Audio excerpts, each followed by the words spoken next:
সাথে আছে সোমনাথ জগদ্দল বিধানসভার বিধায়ক সোমনাথ শ্যামের এমনই পোস্টার টানানো হয়েছে জগদ্দল বিধানসভা কেন্দ্রের মামুদপুর অঞ্চলের বিস্তীর্ণ এলাকায়।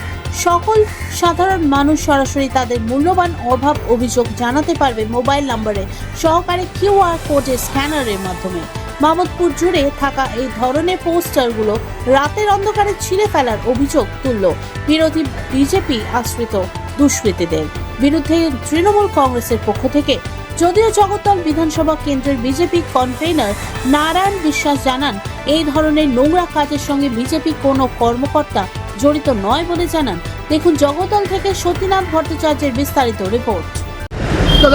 গতকাল মামুদপুর অঞ্চলের বিস্তীর্ণ এলাকায় সোমনাথ শ্যামের সমর্থনে কিউআর কোডের মাধ্যমে যোগাযোগের জন্য একটা বিভিন্ন জায়গায় ব্যানারে ছিঁড়ে ফেলা হয়েছে। তৃণমূলের তরফ থেকে দাবি করা হয়েছে, যেখানে তৃণমূলের মামুদপুরের অঞ্চল প্রধান ছিলেন প্রিয়াঙ্কা মালাকার সহ যুব সভাপতি সুরঞ্জন মালাকার। তার অভিযোগ করছে যে বিজেপি আসছে দুষ্কৃতীরা রাতের অন্ধকারে প্রেস ছিঁড়ে ফেলা হয়েছে। কী বলবেন? দেখুন, বিজেপির কার্যকর্তারা এই ধরনের নোংরা কাজের সাথে কোনো সময় জড়িত ছিল না, না থাকবে। ঠিক আছে, এটা আপনারা দেখেছেন গত দিনে যে বিজেপির পরিবর্তন যাত্রায় আছে, সেই পরিবর্তন যাত্রার মানুষের সমাগম এবং যেই পরিবর্তন যাত্রার ভিড় দেখে এরা টিএমসির লোকেরা নিজেরা ব্যানার ছিঁড়ে বিজেপির নামে সেটা দোষ চাপাবার চেষ্টা করছে। আদৌ কোনো বিজেপির কার্যকর্তা এই ধরনের নোংরামি কাজের সাথে জড়িত নেই। তো এটা পুরোটাই তাদের নিজস্ব কাজ। বিজেপি আজ পর্যন্ত কোনো কারো পতাকা বা ঝান্ডার ছেঁড়ার মধ্যে পক্ষপাতিত্ব ছিল না বা নেই। তো এটা বিজেপির সাথে কোনো লেনদেন নেই।